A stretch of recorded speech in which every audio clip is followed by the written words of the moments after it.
Every year, 15 military veterans from Indiana are honored with induction into the Indiana Military Veterans Hall of Fame. It's a chance to hear their stories of military service. Tonight, our Emily Longnecker shares the story of one of this year's inductees in its inspiring Indiana.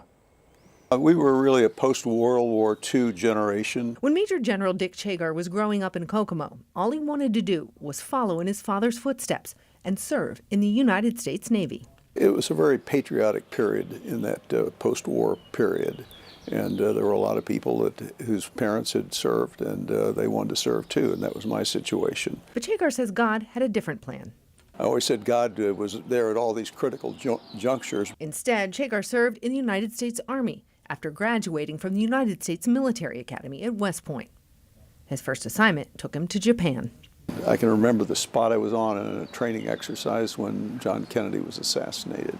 After that came Vietnam. In November of 1965, we fought the first major battle of the war in a place called War Zone D. We had 48 killed and 78 wounded. Places like that are riveted in your mind.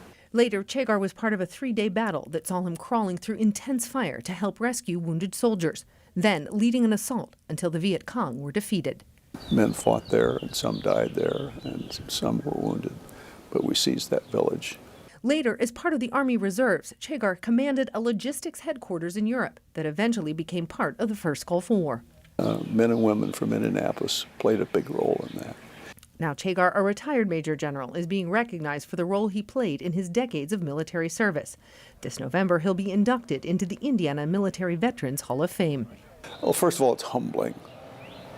I get emotional even thinking about it. For Chegar, it's an honor to be included among other inductees, each with their own story of heroism and service to country. Now Chegar's story is among those. It's been a privilege. Emily Longnecker, 13 News.